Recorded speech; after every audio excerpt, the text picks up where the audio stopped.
سورۃ البقرہ کی آیت نمبر 148۔ الحمد للہ وکفی وسلام علی عبادہ الذین اصطفی،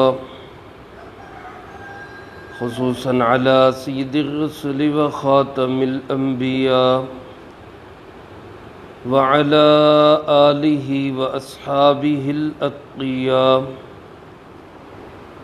اما بعد فاعوذ باللہ من الشیطان الرجیم، بسم اللہ الرحمن الرحیم۔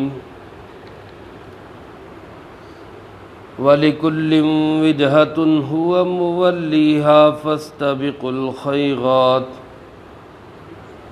أَيْنَمَا تَكُونُوا يَأْتِ بِكُمُ اللَّهُ جَمِيعًا إِنَّ اللَّهَ عَلَى كُلِّ شَيْءٍ قَدِيرٌ۔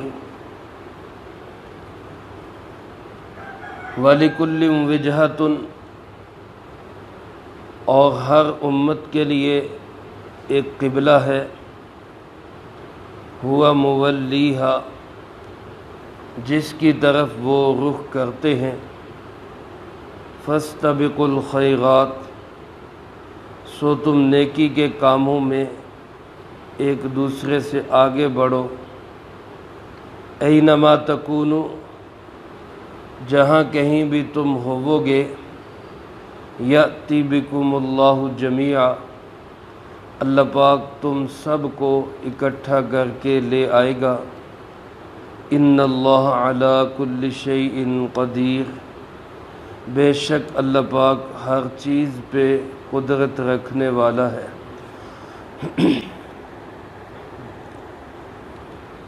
اس سے پہلی آیات مبارکہ میں جو موضوع چل رہا ہے وہ ہے تحویل قبلہ کا۔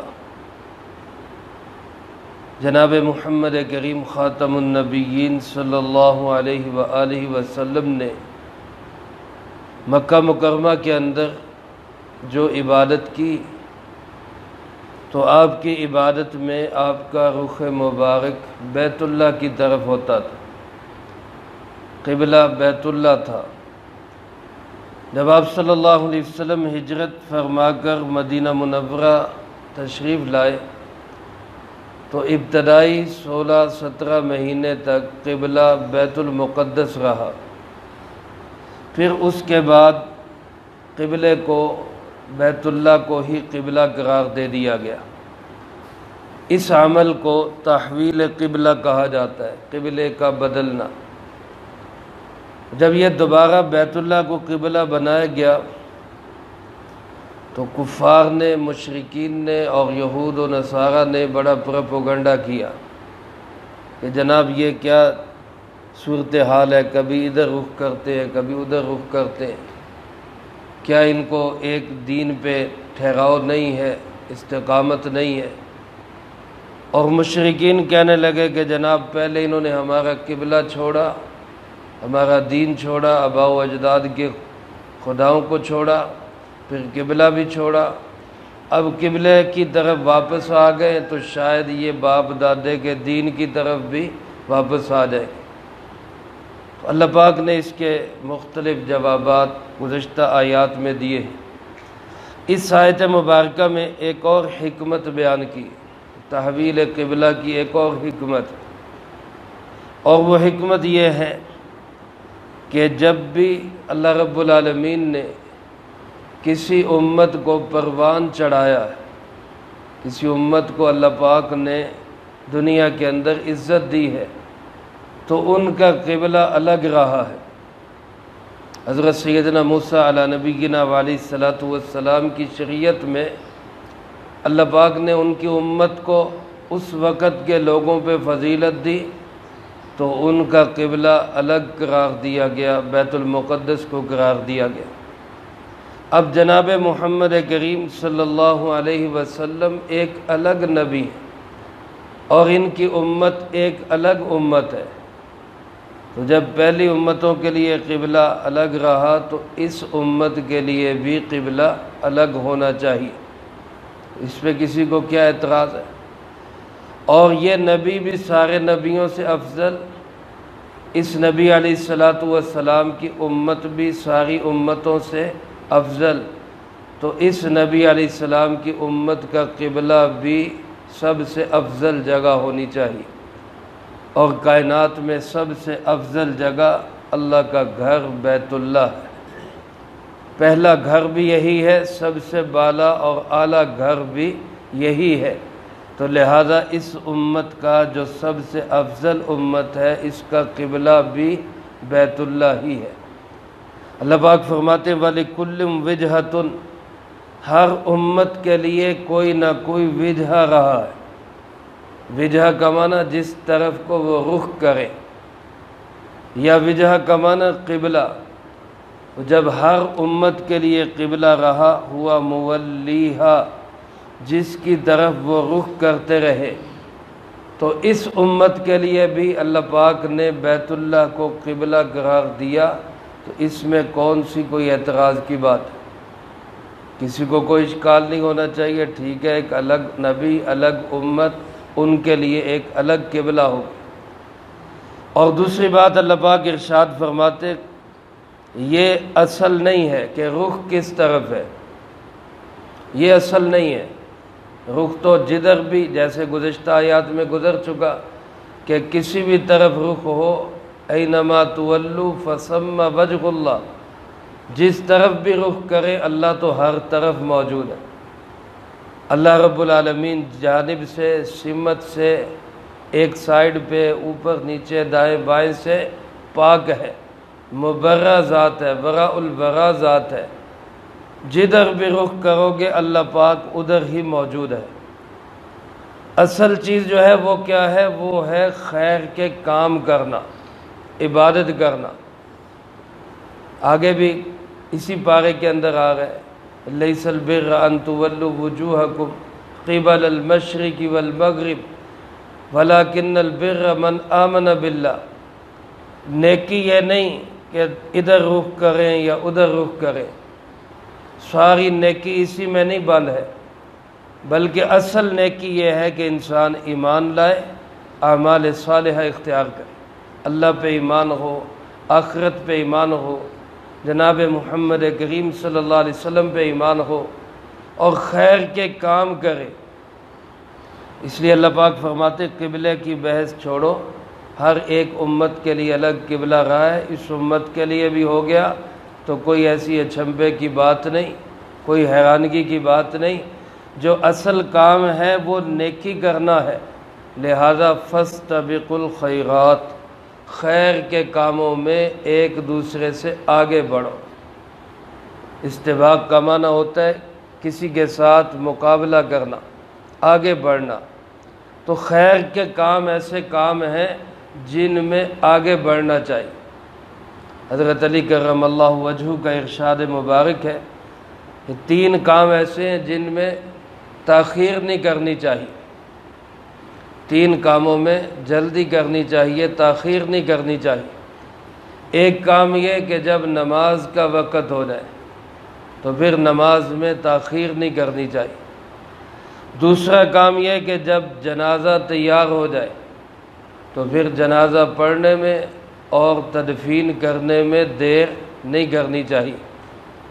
اور تیسرا کام فرمایا کہ بے نکاح مرد یا عورت، یعنی غیر شادی شدہ مرد ہو یا عورت ہو، وہ کمارہ ہو یا کماری ہو یا رنڈوا ہو، رنڈوی ہو، مطلقہ ہو، طلاق یافتہ ہو، یعنی جس کا نکاح نہیں ہے اس کا جوڑ مل جائے، اس کے برابر کا رشتہ مل جائے، تو پھر اس کا نکاح کرنے میں، شادی کرنے میں دیر نہیں کرنی چاہیے۔ تو خیر کا کوئی بھی کام ہو اس میں ایک دوسرے سے آگے بڑھنا چاہیے، اس میں تاخیر نہیں ہونی چاہیے۔ انسان کے دل میں کبھی نیکی کا ارادہ آیا تو علماء لکھتے ہیں کہ فوراً عمل کر لینا چاہیے کہ یہ نیکی کا ارادہ اللہ کی طرف سے آتا ہے۔ اس میں اگر تاخیر ہوگی ہو سکتا ہے توفیق چھین جائے، ہو سکتا ہے دوبارہ دل ہی نہ کرے۔ ہمارے بزرگوں میں ایسے بھی واقعات ہیں، ایک اللہ والے واش روم میں تھے، بیت الخلاء میں تھے، اندر سے ہی خادم کو آواز دی اور خادم کو بلا کے اپنا کرتا دیا اور فرمایا کہ یہ فلاں کو دے آؤ، یہ فلاں کو دے آؤ۔ جب باہر آئے تو خادم نے کہا حضرت اتنی بھی کیا جلدی تھی، اب باہر آ کے دے دیتے۔ تو فرمایا کہ بھائی میرے دل میں خیال آیا کہ یہ کرتا فلاں کو دینا چاہیے، وہ زیادہ ضرورت مند ہے۔ باہر نکلنے تک ہو سکتا تھا میرا ارادہ ہی بدل جاتا، میری توفیق ہی نہ رہتی، کوئی اور نیت دل میں آ جاتی، اس لیے میں نے خیر کے کام میں جلدی کی۔ تو میرے محترم دوستو، نیکی کا کوئی بھی تقاضا دل میں آئے کوشش کرنی چاہیے فوراً اس پہ عمل کر لیں۔ بعض اوقات دل میں خیال آیا کہ یہ صدقہ اتنا کرنا چاہیے تو پھر سوچے نہ، کر دینا چاہیے۔ خیر کے کام اللہ پہ بھروسہ کرنا چاہیے۔ دیر کرے گا تو کئی قسم کے وساوس آ جائیں گے، تیری اپنی بھی ضرورت ہے، فلاں بھی کام ہے، یہ بھی کام ہے، اس لیے صدقہ سارا نہ کرو، تھوڑا کر لو۔ تو اس لیے میرے عزیز دوستو، اللہ رب العالمین کا حکم ہے کہ اصل نیکی یہ نہیں کہ رخ کس طرف ہے، وہ جدھر بھی ہو جائے۔ اب امت مسلمہ کو حکم ہوا قبلے کی طرف کرنا ہے تو یہ قبلے کی طرف ہی کریں گے، لیکن اصل کام یہ ہے کہ نیکی کے کام میں کون آگے بڑھ رہا ہے، کون اس میں ایک دوسرے سے آگے جاتا ہے۔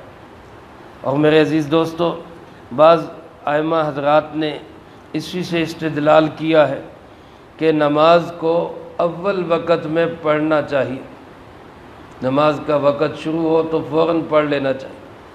لیکن ہمارے امام اعظم ابو حنیفہ رحمۃ اللہ علیہ فرماتے ہیں کہ اس آیت مبارکہ کا مقصد یہ ہے کہ نماز کو اس کے وقت مستحب میں جلدی پڑھ لینا چاہیے۔ اب ہر نماز کا وقت مستحب کیا ہے یہ جناب محمد کریم صلی اللہ علیہ وسلم نے بتا دیا۔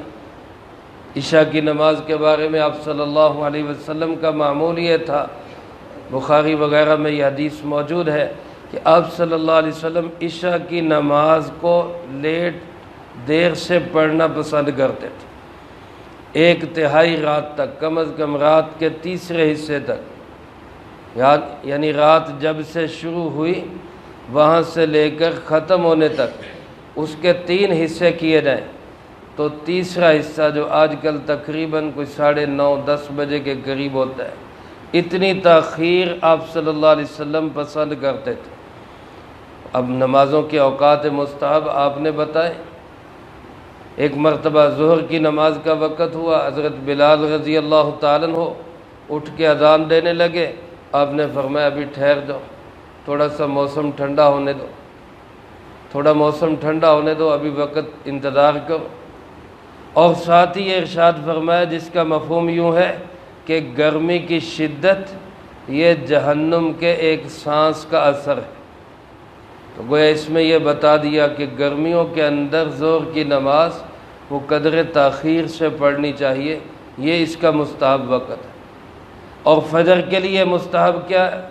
آپ نے فرمایا اسفروا بالفجر فإنہ اعظم للأجر، فجر کو روشن کر کے پڑھو، ہلکا ہلکا روشنی پھیل جائے اور اندھیرا چھٹ جائے پھر فجر پڑھو، کیونکہ اس میں اجر زیادہ ہے۔ تو جس نماز کا جو وقت مستحب آپ نے بتا دیا اس وقت مستحب میں پڑھنے میں پھر لیٹ نہیں کرنا چاہیے۔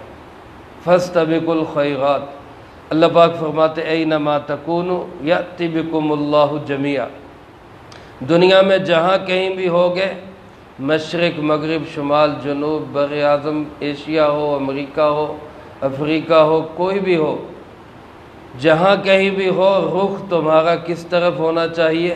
قبلے کی طرف، بیت اللہ کی طرف۔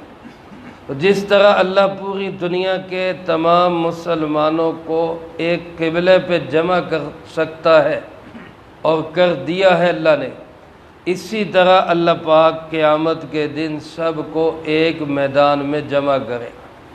اس پہ بھی ہمارا ایمان ہونا چاہیے۔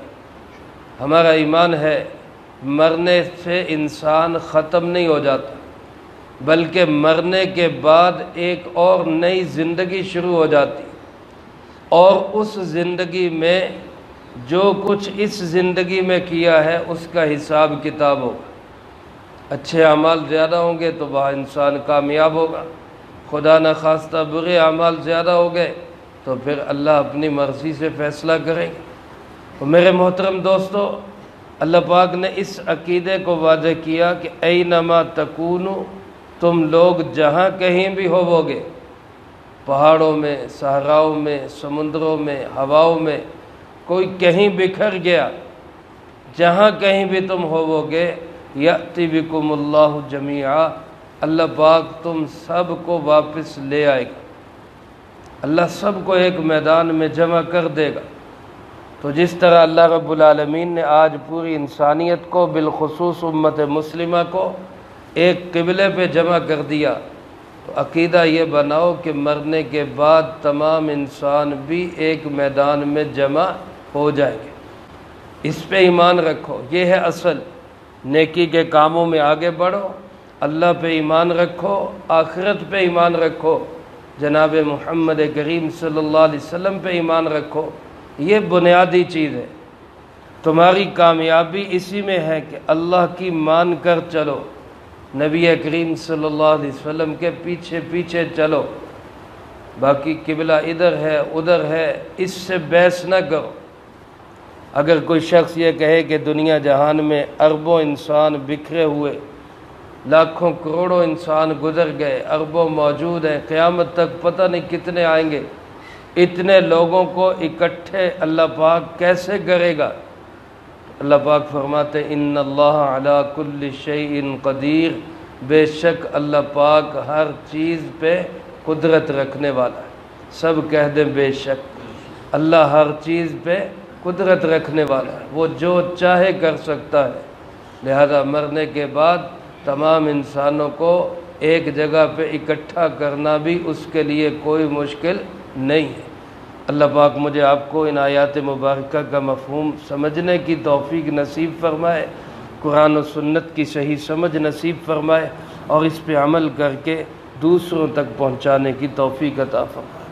اللہم انت السلام و منک السلام، تبارکت ربنا و تعالیت یا ذا الجلال والاکرام۔ اللہم اعنا علی ذکرک و شکرک و حسن عبادتک۔ اللہم احسن عاقبتنا فی الامور کلہا وأجرنا من خزي الدنيا وعذاب الآخرة۔ اللهم واقية كواقية الوليد، اللهم استر عوراتنا وآمن روعاتنا، اللهم إنا نجعلك في نحورهم ونعوذ بك من شرورهم، اللهم اكفنا بحلالك عن حرامك۔